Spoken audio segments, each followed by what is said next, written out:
Think by the end of the week, it's Monday. By Thursday, do you think you're going to find yourself more firmly in the okay, I can support Trump camp? I find that highly unlikely. You don't think he can change? Is that the I point? don't. He hasn't shown he's capable of change. I don't expect him to. I mean, he is who he is, and I think that's one of the things that I think there is a lesson that we should learn, and that is that people are tired of politicians just saying what they think we want to hear, and that we should be more genuine. I think I would like to see someone who's more genuine, that happens to be a nice person, that happens to be kind and works on uniting people instead of dividing us.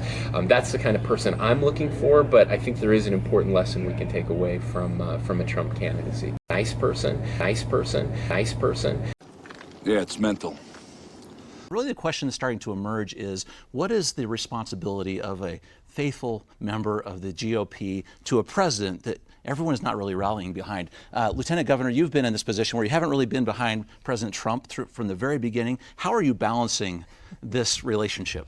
Well, it is a balancing act for sure, and the Hamilton musical, where it says that winning is easy and governing is harder, right? We're seeing a little bit of that, and I think that the difficulty that we're facing right now is it looks like the Democrats just handed their angry talking points to the Republicans, and the Republicans handed their angry talking points to the Democrats, and they just flipped sides, and for sure.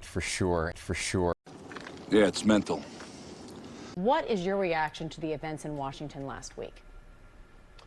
Well, my reaction is one of disgust and really just devastation, seeing what we've seen. In my inaugural address on Monday, just 2 days before this happened, I talked about this very thing, quoting an expert who said that in the next 30 years, we could see a catastrophic failure of democracy in our country. And he said, because we don't know what happens when you drain the trust out of the system.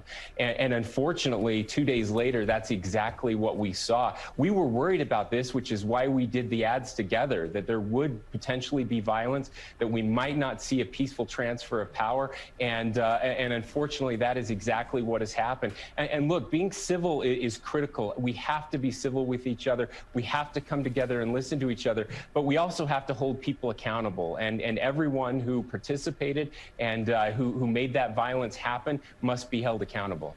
Made that violence happen. For you, does that include President Trump, and whether on the table we have the 25th Amendment, impeachment, or resignation? Doesn't matter how, but do you believe he needs to be out of office immediately? And if not, why not? Well, I certainly think it would be good for the nation if he were willing to resign. I doubt that that's willing to happen. And that's the whole process. That's what Congress is supposed to do. The House is supposed to investigate. That's what they should do. They should find out. They should investigate everything, more than just what we know. There's so much still that we don't know. What happened with the orders to bring in additional police officers, to bring in the National Guard? Those are questions that still have to be answered, and people have to be held accountable. And yes, that includes the president. It includes everyone who played a role in what we saw in one of the darkest days in our nation's history. Governor, if you had a vote, would you vote to impeach President Trump? Well, I would have to look at all of the evidence, but I would very much consider it. I can tell you that right now, but I don't have a vote. We'll be working with our members of Congress to make sure that they take their jobs very seriously. Yeah, it's mental.